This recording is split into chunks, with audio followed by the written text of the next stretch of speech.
Santa venceu o Porto, né, lá em Caruaru, 3-1, né? Jogo que teve mudança no gol, né? O André Luiz, que vinha sendo titular. Eu lembro que ele foi muito criticado, né, no jogo contra o Altos do Piauí, né, na eliminação na pré-copa. Enfim, antes de você falar especificamente dessa mudança no gol, eu queria que você fizesse uma análise geral, né, dessa vitória, que foi tranquila. O Santa que perdeu para Náutico e Sport, né, que são times ali que, obviamente, tem um favoritismo contra o Santa Cruz, nesse momento do Santa Cruz. Então, vai vencendo quem tem que vencer, né? O Santa vai vencendo ali os adversários que lutam com ele por uma vaga na Série D. Tem que vencer o Retrô ainda, né? O Central, que ainda vai jogar, mas vai, pelo menos, fazendo a obrigação para quando chegar nesses jogos aí, ter essas decisões aí para conquistar a vaga na Série D. Mas, enfim, sua análise foi o melhor jogo do Santa nesse Pernambucano? Fico na dúvida. Eu acho que a partida contra o Flamengo, embora o Santa tenha vencido só por um gol de diferença, né? E as outras vitórias foram por 2 gols de diferença, mas eu acho que talvez tenha sido ali onde o Santa mostrou maior volume. É porque o Santa naquela partida perdeu muitas chances claras de gol, né? Ali, se o resultado da partida fosse 4-0, não seria nenhum absurdo. O Santa perdeu umas 3 ou 4 assim, chances claríssimas, assim, que você vê o lance e não consegue entender como é que a bola não entrou. Mas falando do jogo de hoje, você até falou para a gente comentar a parte ali de André Luiz até um pouco mais para frente, mas eu acho que vale a pena a gente trazer porque é um ponto que, querendo ou não, é um começo da análise da partida, né? E tem alguns pontos ali que eu acho que dá para linkar até com o comentário do jogo, da expectativa e até do que aconteceu dentro de campo. A primeira surpresa que eu tive antes do jogo começar foi justamente essa troca no gol. E a surpresa que eu tive é porque talvez André Luiz estivesse vivendo, na minha opinião, o melhor momento dele no gol do Santa Cruz. A gente analisou aqui no final de semana o clássico, né, entre Santa e Náutico, e para mim André foi um dos melhores do Santa no clássico, ou um dos que tiveram um leve destaque, né? Porque eu acho que o Santa não fez uma partida, pode ser assim, teve um melhor em campo. Mas ele talvez foi um dos poucos que se salvou da equipe. A gente listou ele como um desses jogadores, embora boa parte da torcida tenha tentado colocar nele a responsabilidade dos 2 gols que a equipe sofreu, mas eu não concordo, eu acho que ele foi muito mais falha da defesa, principalmente o primeiro gol ali, uma cabeçada de Marcos Júnior a queima-roupa sozinho, enfim, não acho que ele tinha muito como reagir. E aí eu até comentei sobre isso no Twitter, né, até coloquei assim que chamava atenção, parecia que André Luiz estava pagando o pato de uma falha que para mim foi muito mais do miolo de zaga, do sistema defensivo e não apenas dele. E aí veio um comentário de um torcedor que eu acho que fez bastante sentido, né, de que ele realmente achava que André Luiz não tinha feito um clássico ruim, não era o culpado, mas que se tinha um momento para fazer a mudança, esse momento era agora. E aí eu entendo também esse ponto. Eu acho que realmente esse jogo de hoje era quase que a última janela para o Santa Cruz de teste, de mudança na equipe titular. O Santa Cruz está entrando agora num momento super decisivo para ele no campeonato. Né? Após vir de 2 derrotas, ele vai ter agora uma sequência enfrentando equipes do interior e também fazendo viagens, né? Que é algo que o Santa Cruz não tinha feito ainda na tabela. A tabela do Santa ficou muito concentrado. Jogos dentro de casa no começo e depois jogos fora de casa agora no final. E aí todos os jogos serão decisivos, mas os jogos eles vão ganhando a cada rodada que passa uma maior conotação decisiva, não só pelo campeonato estar andando, mas porque os adversários que o Santa vai pegar daqui para frente, eles são mais complicados do que o Porto, que o Santa enfrentou hoje. Dos jogos que faltavam, o Porto era o adversário mais acessível que o Santa teria na competição. Então é um pouco daquilo, ó, se você quer mudar, a hora é agora. Porque você também mudar num jogo que seja mais decisivo, você mudar, por exemplo, enfrentando um Retrô, ou até mesmo enfrentando o Petrolina, vai sempre ter um pouco daquilo. Caramba, inventou mesmo num jogo que o Santa não podia vacilar, sabe? Por que não testou esses caras antes, quando tinha um jogo mais tranquilo? Também pode ter o sentido de que, pô, se coloca o André Luiz hoje, dificilmente ele teria um grande trabalho com o Porto, e qual ia ser a justificativa para você tirar ele mais para frente, sabe? Então, eu acho que realmente tinha um pouco disso, de ser a última janela para você mudar o time, caso fosse o desejo. Né? Eu não faria a mudança, mas eu acho que foi algo nesse sentido, e a própria coletiva de Itamar depois, embora ele não tenha citado isso que eu falei, eu acho que deu um pouco a entender, porque ele disse que foi uma decisão tomada ali do dia a dia, do treinamento, então me passou um pouco aquela ideia de que era algo que ele já queria mudar no time, mas que a sequência de jogos importantes, clássicos, para também não perder um pouco o grupo, ele acabou segurando e viu agora, nessa partida contra o Porto, uma oportunidade de fazer essa mudança. Mas falando do jogo, né, o Santa, além dessa mudança no gol, teve outra mudança para a equipe titular, que foi a entrada de Lucas Bessa, volante, que acabou ganhando a posição ali de Caio Melo. E aí o jogo começou, eu acho que numa apreensão da torcida e também dos jogadores, por causa da pressão que o Santa Cruz trouxe para essa partida, né, com as 2 derrotas seguidas. Precisava vencer o jogo de toda forma. E aí, nos primeiros 15 minutos, eu achei um jogo bem modorrento, Santa Cruz meio parado, sem conseguir chegar no ataque direito, assim, até conseguia chegar, povoar ali a região do ataque, mas não conseguia criar uma jogada. O Porto até chegou mais vezes nos primeiros 15 minutos, mas ali, mais ou menos com os 15 minutos, aí a gente tem uma mudança ali na partida e o Santa realmente começa a tomar mais as rédeas do jogo, começa a controlar a partida e é um cenário que a gente vê seguir até o final da partida. O Santa Cruz começa a chegar, tem uma boa jogada. As boas jogadas do Santa Cruz acontecem muito com o Tiaguinho, né, um jogador que mais uma vez se destacou hoje, não só pelo gol e pela assistência, mas é um cara que realmente é muito participativo e aumenta a sensação de que ele fez muita falta na partida contra o Náutico, né, aquela expulsão muito besta ali que ele teve no jogo contra o Sport, acabou pesando muito para o time do Santa Cruz, até por ter um elenco curto, mas numa jogada ali pela esquerda com a jogada, na verdade, ela começa com o Matheus Melo. Matheus Melo começa a jogada já próximo da linha lateral, ele consegue encontrar um ótimo passe para Tiaguinho, ele coloca a bola no meio, tem a finalização de João Diogo, Pedro Bortoluso faz o corta-luz, a bola entra e o árbitro invalida o gol, na verdade o árbitro com bandeira, né, alegando impedimento, mas assim, um erro absurdo assim de arbitragem, sabe? Assim, realmente injustificável, porque Pedro Bortoluso, ele realmente participa da jogada, ele tem um corta-luz, né? Mas ele está claramente em posição legal, e é até um lance simples, porque ele está colado com o adversário. Porque normalmente, quando você tem os 2 jogadores distantes, fica mais difícil de você conseguir fazer a comparação, né? Mas eles estavam realmente um do lado do outro, e claramente Pedro Bortoluso estava mais atrás, né, em posição legal. E eu via muitas pessoas comentando: ah, não, o Tiaguinho está impedido e ele participa da jogada. Mas assim, Tiaguinho não participa em nada da jogada. Ele nem está no ângulo de visão do goleiro, ele nem tenta alcançar a bola, ele está ali como um mero espectador torcendo para a bola entrar. E do lado, assim, na lateral esquerda da trave, enfim, não tem nenhuma participação dele, realmente um lance bizarro, um erro muito claro assim de arbitragem e que mostra que é aquela história, né? A arbitragem, ela no Campeonato Pernambucano é um erro que acaba ajudando um dia, no outro dia prejudicando. O problema não é que um seja o protegido ou algo assim, mas é porque a arbitragem, o nível é muito fraco, né? Infelizmente, essa é a realidade. E aí, depois que tem esse gol anulado, eu até fiquei com receio do Santa Cruz sentir um pouco isso, sabe? Acabar perdendo um pouco esse ímpeto, mas foi algo que não aconteceu. Pouco tempo depois, aí sim, uma jogada de Tiaguinho, ele aciona o Pedro Bortoluso e ele marca um belo gol, inclusive um lance até de uma finalização um pouco difícil, ele não tinha tanto ângulo, né? Ele estava mais com uma jogada aqui pelo canto esquerdo. E aí o Santa Cruz consegue fazer 1-0 e dali para frente o jogo fica mais tranquilo, né? Tendo o placar a seu favor, o Santa Cruz consegue controlar o jogo ainda mais, né? Ele já vinha controlando, mas consegue ter mais tranquilidade na partida, desce para o intervalo e, perdão, ainda no primeiro tempo tem um lance triste, assim, que a gente precisa falar, que é a lesão de Lucas Bessa, né? Lucas Bessa foi uma mudança que eu achei muito positiva dentro do time do Santa Cruz. Eu senti que o Santa Cruz precisava de uma proteção maior ali na frente da área. Não tinha gostado, por exemplo, da atuação de Caio Melo no clássico contra o Náutico.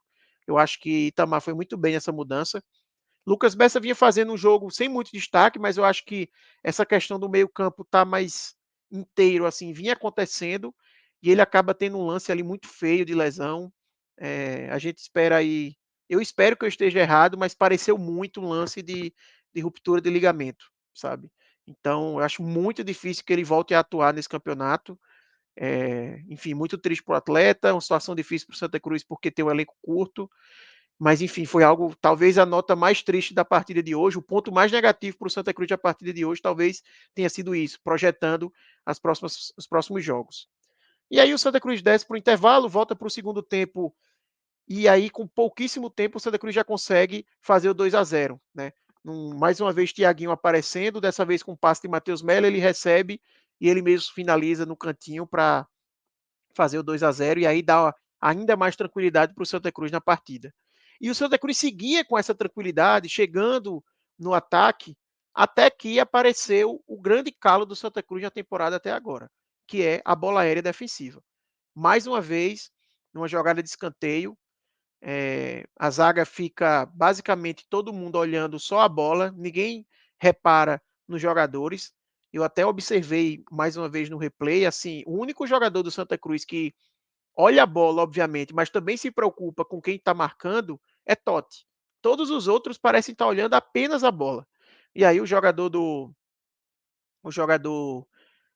Porto acaba subindo com uma certa liberdade, mas também com a sensação de que parece que só ele pulou, o resto da equipe do Santa realmente só observando. Eu achei a falha mais latente ali de Lucas Siqueira e Rafael Pereira.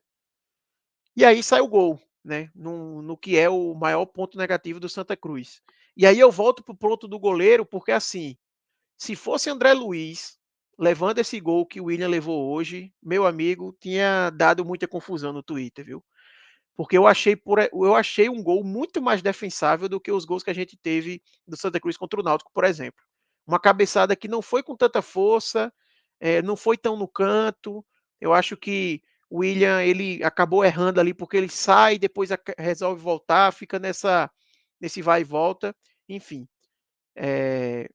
Mas eu não estou aqui também para culpar o William no lance, é só para o torcedor também botar um pouco a mão na consciência, porque a sensação que eu tinha é que toda bola o torcedor procurava de alguma forma culpar o André Luiz. E a gente viu hoje um gol bem mais defensável sendo tomado aí, não era o André Luiz que estava no gol. Depois disso, por alguns minutos, o Porto dá a entender que ia colocar um certo risco, né, para o Santa Cruz na partida, que ia buscar o empate. O jogo que parecia 100% controlado ficou um pouco nesse sentido, mas aí o Santa consegue, pouco tempo depois, já marcar o terceiro gol, um belo chute de Caio Melo de fora da área, que o goleiro do Porto acaba aceitando também. O Santa faz 3-1, retoma a tranquilidade total na partida, até segue no ataque, né, no restante do jogo, tem outras oportunidades, pelo menos uma chance ali clara com o Matheus Melo, por exemplo, que ele tenta uma cavadinha. Mas enfim, eu acho que o Santa Cruz ele até vacila ali no final, porque poderia ter feito mais saldo. A gente sabe que o Santa precisa se posicionar muito bem nessa primeira fase, então o saldo poderia ser, poderá ser algo definitivo ali nessa classificação. O Santa acabou perdendo a oportunidade mais uma vez de ter uma vitória um pouco mais larga. Mas eu acho que fez um jogo tranquilo, igual a gente viu aqui na matéria do NE45. Acho que o Santa consegue vencer com tranquilidade, consegue cumprir a primeira das suas metas nessa viagem que vai fazer o interior, né? Agora o Santa Cruz vai pegar o Petrolina, lá no Paulo Coelho, uma partida mais complicada. O Santa faz a primeira parte, somos 3 pontos.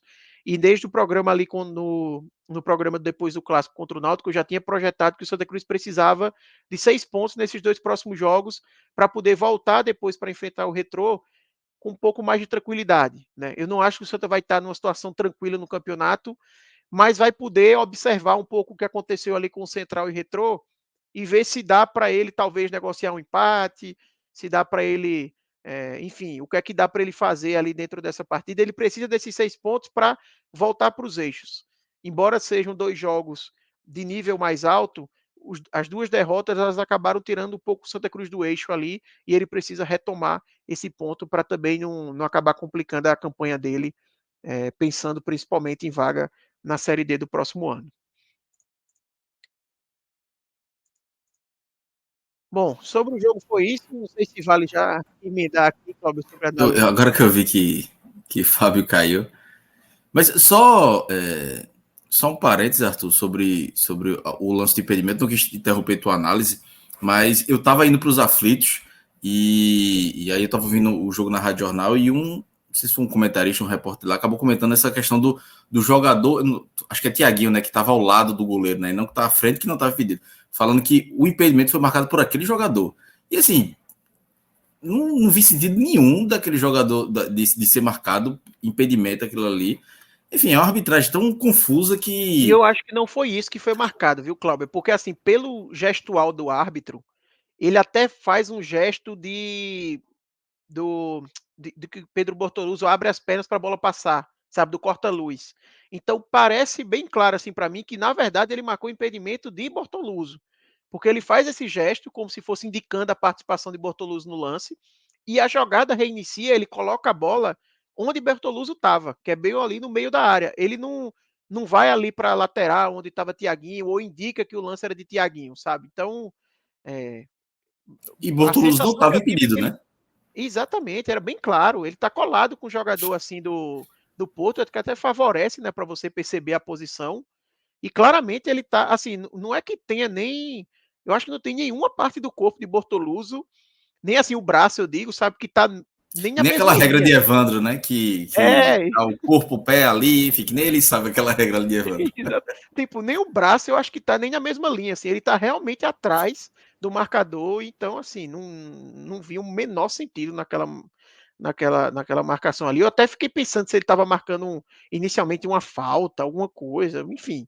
Realmente eu não entendi. E depois que ficou mais claro assim, aí é que eu entendi menos ainda, né? Porque foi muito absurdo, assim, realmente a marcação, muito absurda.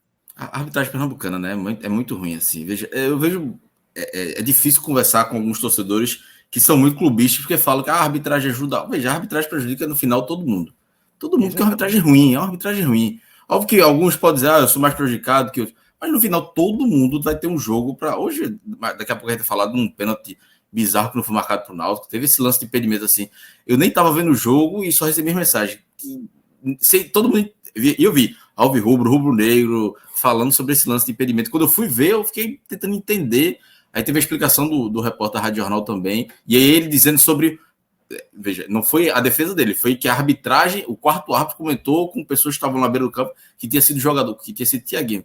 Enfim, nenhuma não fazia nenhum sentido aquela marcação. Talvez nem ele saiba muito bem o que tenha marcado. Assim, Me parece ruim. algo para justificar, sabe? Assim, tipo, fica mais bonito dizer que foi por causa de Thiaguinho. Vai ficar menos feio ali para essa situação É do porque assim, Thiaguinho. a questão de Thiaguinho, para mim é muito claro que ele não participa. Porque ele não tá em nenhum campo de visão do goleiro, ele não vai atrás da bola. Ele é um cara que tá ali na parte externa, ele nem tá de frente ao gol assim, sabe? Ele tá fora da trave, observando a jogada quase, sabe? Ele não tem participação nenhuma. Só que a questão de Thiaguinho, ele ainda tem como justificar por um ponto de opinativo, vamos dizer assim, de interpretação. Ah, não, eu interpreto que ele participou.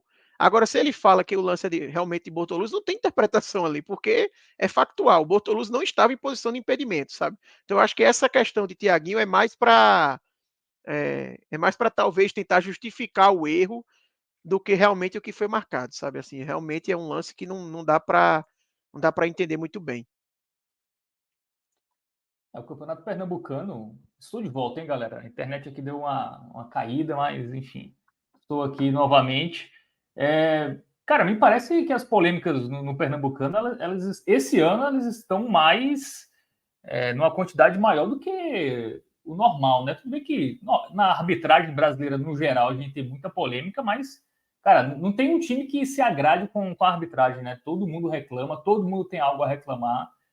Enfim, segundo o presidente da FPF, né, o Evandro Carvalho, os árbitros acertam, né, quase todos, em quase todos os lances, mas é algo que preocupa e vocês veem aí alguma possibilidade que na fase final a gente tenha árbitros de fora, dada tanta polêmica aí nessas rodadas iniciais aí, metade do campeonato já tem tanta polêmica, todo mundo está pedindo, né? O Náutico disse que vai pedir para os clássicos, para os jogos decisivos, não sei se vai ser atendido, porque Evandro deu entrevista ontem no Cast FC que quem decide é ele. Então, pode ser que o pedido do Náutico não seja válido. Mas espero. Assim, o que pode melhorar é que no mata-mata tem VAR. Então, assim, não anula completamente, porque até com VAR tem árbitro que erra. Mas, assim, a única unanimidade que tem no futebol pernambucano hoje são as torcidas do Náutico Santo Sport contra Evandro e contra a arbitragem, porque todo jogo todo mundo reclama da arbitragem, reclama de Evandro a cada entrevista. Mas acho que no mata-mata diminui por conta do VAR, e eu acho que é necessário árbitro de fora, principalmente nos clássicos. Não dá para confiar na arbitragem. Uma arbitragem, como você disse, Fábio, a arbitragem brasileira já é ruim. A de Pernambuco, assim, é inacreditável a quantidade de erros bizarros que tem, assim, lances fáceis, lances de impedimento fácil, de pênalti fácil, que não justifica. Você vê uma vez no lance e você diz, pô, não é possível que o Bandeira errou isso aqui. Na cara dele, veja, eu falei semana passada aqui, teve um lance semana passada, Náutico Central, um lance na frente do Bandeira, de um escanteio para o Náutico, e o Bandeira olhou para o árbitro para ver o que é que o árbitro ia marcar. Era um lance completamente bandeira, mas assim, ele não estava menos de 2 metros. O lance foi a menos de 2 metros do Bandeirinha, e ele não teve convicção de marcar um escanteio, não. Um lance lento, tranquilo, assim, um jogador protegendo e o outro querendo chutar. E, assim, é um lance. Eu acho que aquilo ali é o retrato da arbitragem pernambucana hoje. Se o Bandeira não consegue marcar um escanteio a 1 metro, 1,5 metros da frente dele, ele não vai conseguir marcar nenhum lance de impedimento com convicção. Exatamente, e assim, lances fáceis, que nem o Cláudio falou, os próprios lances de impedimento, né? Se a gente pega o gol do Central impedido contra o Náutico, também era um lance fácil, porque primeiro é um lance de bola parada. Lance de bola parada já é um lance mais fácil, né? Porque você já se posiciona ali e tudo mais. E estavam próximos os jogadores, ali bem próximo do bandeirinha, não era lá do outro lado, por exemplo, que estava acontecendo a jogada, enfim. E no lance do Santa hoje também, porque, por exemplo, no jogo do Vitória, teve uma polêmica de arbitragem no gol anulado do Vitória. Mas é como eu falei aqui, é um lance muito difícil. A minha sensação é que não estava impedido, mas eu não consigo cravar, porque é aquele lance que é só com VAR. Então, um lance desse, por mais que a torcida do Vitória tenha ficado muito revoltada, e aí se acumula o que tinha acontecido nos outros pontos da partida, mas você não consegue falar muito da arbitragem, porque é um lance muito difícil. Realmente, assim, a chance de acabar errando, ela vai estar ali presente de toda forma. Agora, em lances claros, sabe, que você tem que rever a jogada para ver onde é que erraram aqui, pelo amor de Deus, como é que esse gol foi anulado. Aí é que você realmente fica, pô, não tem como, sabe? Assim, realmente não é algo que a falta de VAR justifica isso ter acontecido, sabe? É lance que, independente de ter VAR ou não deveria sequer existir qualquer polêmica. E teve um lance hoje, não antecipando a análise do Náutico, mas já falando de arbitragem no jogo do Náutico, que foi um pênalti claro. Acho que o Luan Vitor falou aí do Ipom que Evandro sofreu. Foi um Ipom mesmo, porque assim, o árbitro tá de frente, ele tá mais ou menos ali na meia-lua, o lance é dentro quase na pequena área, tem um cruzamento na área, o árbitro bem posicionado, claro, assim, tem um puxão pelo braço esquerdo de Evandro, ele cai, porque ele ia finalizar, ele estava na cara do gol, ia finalizar. Ele é puxado, assim, não é aquela que o cara dá um carrinho e o jogador pula, nada, assim, nem justificava ele ter puxado. Ele nem se apoia no zagueiro, ele é puxado completamente. Assim, foi um lance que eu estava nos aflitos, vi de frente, na hora eu achei que tinha sido pênalti, fui ver o lance na transmissão, assim, e nem precisa de um ângulo. A câmera principal da transmissão já pega um pênalti claro. E o árbitro bem posicionado, na teoria, né? Assim, não, na prática também, ele estava bem posicionado. Eu acho que ele não quis marcar. Ou então ele não enxergou, porque nem tinha tantos jogadores na frente ali, para ele não ter visto um lance que chega a ser escandaloso. Mas, como disse, é uma questão de ruindade mesmo da arbitragem pernambucana, que todo jogo tem. Veja, não é um erro pequeno, não. É um erro grande. É um erro grande. 2 jogos hoje do Pernambucano, a gente está falando de 2 lances bizarros que não foram marcados pela arbitragem. Não, e assim, Cláudio, no caso do Santa, por exemplo, deu sorte que pouco tempo depois o Santa fez o gol. Mas imagina se o Santa empata esse jogo 0-0. O prejuízo que seria para o Santa Cruz esse gol ter sido anulado, né? No caso do Náutico também, pelo menos o Náutico venceu de 1-0, não chegou a ter uma mudança de placar evitada por causa disso. Mas assim, a gente pode ter qualquer jogo, o jogo do Náutico contra o Central, a gente teve um impacto grande para o Náutico, né, do gol de empate ali. O Náutico estava na vantagem, se o Central não empata o jogo ali no final do primeiro tempo, talvez o roteiro inteiro da partida fosse mudar para o segundo tempo, enfim. Então, enfim, é algo que realmente impacta bastante. Ainda mais num campeonato curto, né? Enfim, um ponto a mais, um ponto a menos é uma vaga de Copa do Brasil, né? No final das contas. Para a gente passar a régua no Santa, os seus destaques, começando pelos negativos, né? Quem foi abaixo hoje? Boa, vamos lá. De destaques negativos, eu vou colocar os dois laterais esquerdos que jogaram hoje.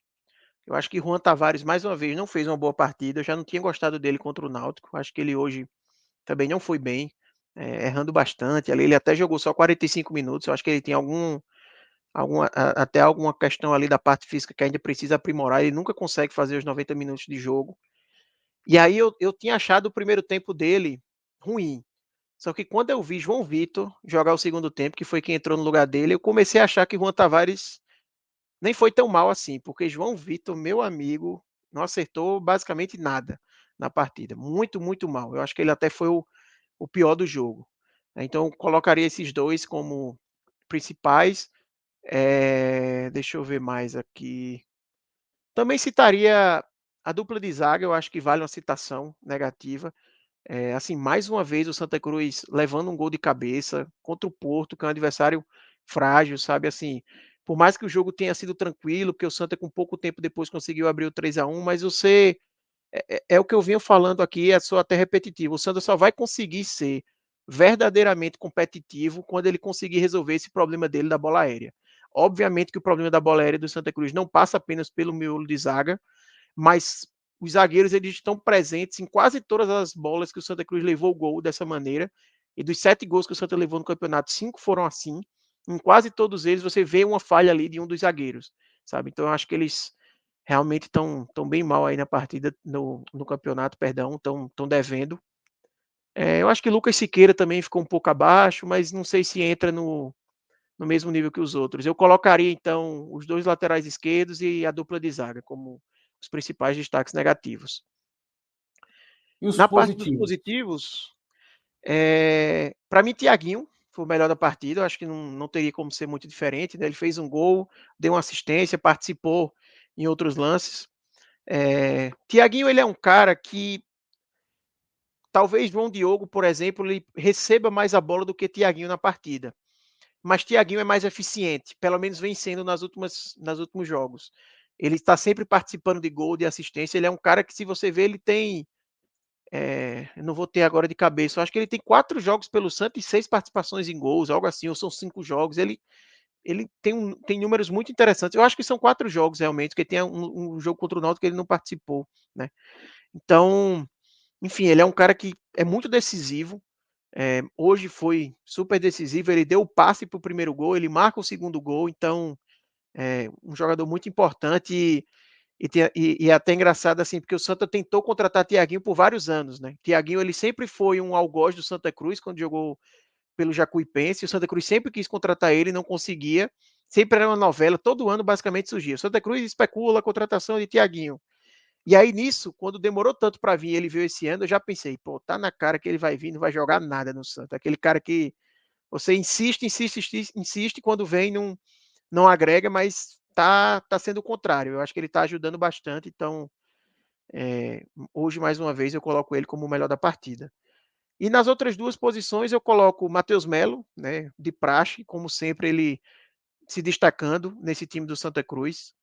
Realmente é um camisa 10 assim que, se a gente for puxar os últimos anos do Santa Cruz, faz tempo que o Santa Cruz não tem um jogador que consegue desempenhar tão bem quanto ele, tanto participando, é algo que eu venho batendo na tecla aqui, tanto participando na frente, ele é o cara. Os primeiros 15 minutos, por exemplo, o Santa Cruz não foi bem. Foi muito porque Matheus Melo estava sumido na partida. Quando ele entra um pouco mais no jogo, o Santa Cruz cresce de produção. Então o Santa Cruz precisa muito dele nos jogos.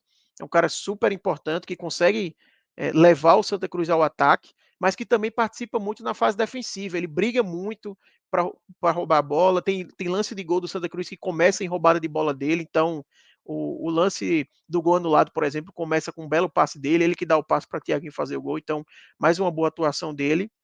E em terceiro lugar, eu diria Pedro Bortoluso. E não só pelo gol, tá? Eu acho que o gol, claro, foi super importante, e para um camisa 9 o gol é sempre importante. Mas programa por programa aqui, sempre Fred fala, pô, Pedro Bortoluso tá devendo, e eu sou um cara que vou meio na contramão. Eu acho que ele está sendo muito importante para o time, né? Eu até coloquei um tweet hoje sobre isso, falando que achava que era uma opinião impopular, mas teve tanta gente dizendo que concorda comigo, que talvez nem seja tão impopular assim. Mas eu acho que ele é um cara, ele não é um 9 goleador, e quando eu digo que não é um 9 goleador, não é que ele finalize pouco, mas ele não é aquele cara de um passe, de um toque na bola, perdão, sabe? Tipo, o Santa Cruz teve Pipico, por exemplo, era um jogador que era um toque na bola e fazia o gol. Ou o Hernando Brocador, talvez tenha sido o expoente desse tipo de centroavante, né? O cara que só dá um passe ali e é decisivo. Ele não é muito assim, ele é um cara que participa do jogo. Ele sai muito da área, usa muito o corpo, faz bem o pivô. Você pode reparar que quase que todas as jogadas do Santa Cruz de ataque acabam passando por ele em algum momento, sabe quando precisa abrir a jogada para os pontos. Então, assim, os pontos souberem aproveitar, ele abre muito espaço, sabe? Ele participa muito bem e dá espaço também para eles serem decisivos. Então, eu acho que é um cara que ajuda muito para o time. E hoje eu acho que ele fez uma boa partida e ainda pôde contribuir com um gol diretamente. Então, também teria essa menção aí a ele. Só um último comentário, Fábio. Não vou colocar o William entre os piores, mas eu senti mais segurança com o André Luiz no gol do que com o William hoje, tá? Não achei ele muito seguro. Eu acho que ele tem a favor o fato de ser um goleiro alto, tem mais de 1,90 m, né? É o oposto ali de André Luiz, podemos dizer. Mas realmente não senti muita segurança, sabe? Nos lances que precisou participar, o lance do gol eu acho que era uma bola defensável ali, por exemplo, fazendo muita cera, sabe? Tipo, no comecinho do segundo tempo já fazendo cera, segurando o jogo. Como eu disse, o Santa Cruz deveria ter aproveitado a oportunidade para fazer uma vantagem maior. Então, só para ficar registrado aqui, que embora talvez a maior parte da torcida não vai concordar comigo, mas eu ainda acho que André Luiz passa mais confiança do que o William, pelo menos tirando pela partida de hoje, né? A amostragem de William é pequena. Será que tem volta ou o William vai ser titular daqui para frente? Ou o Itamar quis observar e pode ter essa mesma avaliação que tu e voltar ali com o André? Tu acha que isso pode acontecer? Eu acho difícil, viu? Até porque goleiro é uma posição que você não pode ficar muito nessa de bota, tira, você tem que meio que escolher, né? Pelo que eu falei até no começo, eu acho que essa escolha agora de colocar o William foi muito mais algo do tipo, pelo dia a dia, pelo trabalho nos treinos. Já havia sido tomada a decisão que o William seria titular, e agora foi a janela de oportunidade para que isso acontecesse, do que, vamos dar o jogo do Porto para o William, que eu vou avaliar ele. Porque não faz nem sentido, sabe? Assim, a tendência dessa partida de hoje é que o William fosse muito pouco acionado. Não faz nem sentido que você use esse jogo para vou avaliar o goleiro considerando uma partida contra o Porto, sabe? Então, eu acho que foi muito mais algo do tipo, já havia sido decidido isso internamente, talvez internamente o que eu falei, o pessoal não corrobore, acho que o William passa mais confiança do que André, e eu imagino que o William vai acabar seguindo como titular. Tá? Me surpreenderia se no próximo jogo o André voltasse a ser titular. Eu acho que vai acabar ficando o William, a não ser que, assim, que a avaliação seja isso que eu falei, mas que assim, pô, beleza que eu queria ele, mas o cara foi mal, não foi bem naquele lance, vamos voltar André mesmo e vamos seguir. Eu acho que de toda forma, assim, quem voltar contra o Petrolina tem que ser o goleiro até o final do campeonato. Não dá para o Santa ficar nessa, sabe? Me lembra muito o caso, por exemplo, do Santa em 2022, que ficava toda hora trocando de goleiro entre Jefferson e Clever, justamente porque nenhum dos dois passava confiança, e no final eu acho que o Santa Cruz não conseguiu nem extrair o melhor de um dos dois, assim, que era dar uma confiança, dar sequência para o cara ganhar ritmo. Eu acho que é importante o Santa tomar logo essa decisão e seguir. Arthur, olhando o campeonato do Santa, né, que é conseguir uma vaga na Série D, dá para conseguir essa vaga nessa primeira fase, né? Claro, a gente imagina que Náutico e Sport realmente confirmem aí o favoritismo e termine nas duas primeiras colocações, então já não entra na conta, né? O Santa hoje, ele tem a mesma pontuação, ele tem um ponto a menos em relação ao Central, mas ainda joga com o Central, né? Então, em tese, para chegar na frente do Central, ele só depende dele. O Retrô tem um jogo a menos, tem a mesma pontuação, mas também o Santa enfrenta o Retrô ainda. Tu acha factível essa vaga na primeira fase? Ou tá distante? O Retrô tem a mesma pontuação, mas tem um saldo muito melhor, né? Mesmo que... mas tem o jogo, tem um confronto direto, né? Então, mesmo tendo um saldo melhor hoje, o Santa ainda pode tirar essa diferença. Mas tu ainda confia no Santa ainda para ter essa vaga logo nessa primeira fase? Ou tu vê um pouco mais complicado pelas campanhas de Central e Retrô? Veja, eu tenho tentado pensar um pouco mais jogo a jogo. Assim, então, o meu pensamento inicial era fazer esses 6 pontos contra Porto e Petrolina, e aí, quando for enfrentar o Retrô, que é o jogo em seguida que o Santa Cruz tem, observar como vai estar a tabela, né? Se o Retrô, por exemplo, somou os 6 pontos nesse meio tempo, se o Central somou os 6 pontos, como é que ficou ali e tudo mais. Eu acho que, obviamente, é completamente viável que o Santa Cruz ainda consiga. O Santa Cruz ainda tem os 2 confrontos diretos. Então, se o Santa Cruz fizer a parte dele, por exemplo, nesses confrontos, ele tem tudo para ficar na frente dessas equipes. E aí depois seria manter isso nas outras partidas, né, que tem contra Afogados e Petrolina. Viável é. Não acho que o Santa é favorito para isso. Tá? Eu acho que o Retrô ele segue sendo o favorito para conseguir essa vaga da primeira fase. Eu acho que o Santa, obviamente, ele tem que mirar conseguir essa vaga da primeira fase. Se o Santa conseguir essa vaga da primeira fase, ele já resolve ali o que é o seu principal objetivo. Mas caso não consiga, é muito importante que o Santa Cruz seja o segundo colocado nessa disputa aí pela vaga na Série D. Justamente para quê? Vamos supor que seja o Retrô o primeiro, né? Que eu imagino que seja o favorito nesse momento. Se o Santa fica em segundo e no mata-mata o Retrô é a equipe melhor posicionada, o Santa Cruz herdaria essa vaga do Retrô da primeira fase. Então, por isso que é importante o Santa se posicionar bem. E não só por isso, porque se o Santa fica em terceiro, e é algo que a gente já comentou aqui no programa, se o Santa fica em terceiro nessa disputa na primeira fase, se ele for para o mata-mata, disputando com, vamos supor aqui como exemplo, o Central, disputando com o Central, para saber quem vai ficar com a vaga no mata-mata, o Santa vai ter que ficar uma fase acima do Central. Ou então, se os dois chegarem na final, ter sido campeão. Porque se os dois caírem na mesma fase e o Central tiver feito uma campanha melhor na primeira fase, na classificação final o Central vai ficar na frente. Porque a primeira fase é o critério de desempate para quando você cai na mesma fase. Então, é muito importante esse posicionamento na primeira fase. E aí, respondendo o que você falou, é viável, não acho que o Santa é favorito, mas ele tem totais condições, dado que ele tem os confrontos diretos, né? Mas eu acho que o pensamento do Santa Cruz nesse momento tem que ser vencer o Petrolina.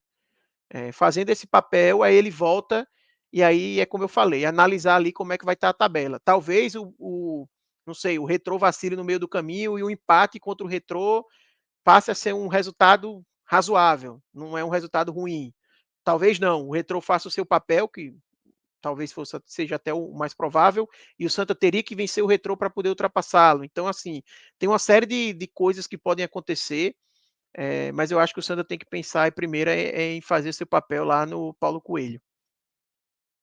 Eu fico com a sensação que para o Santa, assim, claro que ter se classificado para a Copa do Nordeste financeiramente seria muito interessante, enfim, mas eu acho que nesse cenário, assim, ter os intervalos ali entre uma rodada e outra também eu acho que ajuda bastante, né? Porque se o Santa tivesse na Copa do Nordeste, era jogo sábado, terça, no outro sábado, viagem. Então, para o objetivo principal do time, que é voltar a ter calendário, não sei se você concorda, Arthur, mas pode acabar até sendo, no final das contas, né? Pode até acabar sendo benéfico. Não sei o que tu acha. Eu acho que assim, o cenário perfeito era se o Santa pudesse pegar a cota e não jogar. Se o Santa pudesse classificar, chegou na fase de grupos, recebe o dinheiro, mas não vou entrar em campo não. Seria o cenário perfeito. Eu acho que eu concordo com o que você trouxe. O Santa ele tem um elenco muito enxuto, né? E o Santa já vem sofrendo com problemas no elenco, por exemplo, né? A gente acabou de falar do caso de Lucas Bessa, lesionado. Então, imagina o Santa Cruz jogando agora, começando agora uma maratona maior de jogos, jogando sempre meio de semana e final de semana. a tendência é que acabasse tendo outros problemas no elenco. Outro ponto que a gente fala muito é que o Santa Cruz é um time que sente muito a parte física. Imagina tendo mais jogos assim durante a semana. Então eu acho realmente que nisso aí ajuda. Eu acho que ajuda até em outro aspecto. Imagina o Santa Cruz jogando a Copa do Nordeste, aí pega o Bahia e perde de 3-4-0 do Bahia, que não seria nada de outro mundo. Ano passado o Santa perdeu de 4-0 do Fortaleza. Né? Então, pela diferença de investimento das equipes, é um resultado factível. E aí já se cria uma pressão desnecessária, né? Porque muitas vezes o torcedor ele não entende essa diferença de investimento, diferença até do nível das equipes mesmo hoje em dia. Então, por mais que fosse gerar aquela sensação de que, pô, o Santa jogou mais partidas, não vai ser um ano que vão ser só 10 jogos, mas nem ia ajudar tanto nisso, porque seriam mais jogos, mas no mesmo período de tempo, não ia estender muito a temporada do Santa Cruz, sabe? Então, sobre esse aspecto técnico, olhando apenas dentro de campo, realmente, eu acho que talvez ter ido para a Copa do Nordeste pudesse atrapalhar. Mas eu não consigo dizer que foi bom ter sido eliminado, porque assim, o aspecto financeiro pesa muito, né? E não só a cota. Imagine o quanto o Santa Cruz também conseguiria de renda, movimentar o estádio. A gente sabe que quando está tendo jogo, você consegue também angariar mais sócios. Enfim, não é nem só a renda do jogo em si, mas é todo o dinheiro que uma partida de futebol gera para o clube. Então, isso obviamente pesa bastante. Mas é isso, já que o Santa ficou de fora, é olhar o aspecto positivo e tomar proveito disso. Por exemplo, vai folgar esse final de semana. É mais tempo aí para trabalhar e evoluir a equipe. É isso, né? O Santa tem o Petrolina fora de casa, Retrô em casa, Afogados em casa. E a última rodada, que pode ser um jogo que pode valer muita coisa, né? Central e Santa Cruz lá em Caruaru. Esse jogo vai ser nervoso. Jogo marcado, pelo menos até o momento, né? Tá muitas mudanças na tabela do Pernambucano, mas no dia 24 de fevereiro está marcada essa partida inicialmente. Enfim, vamos passar a régua no Santa? Alguma coisa mais, Arthur? Fechado, só isso mesmo.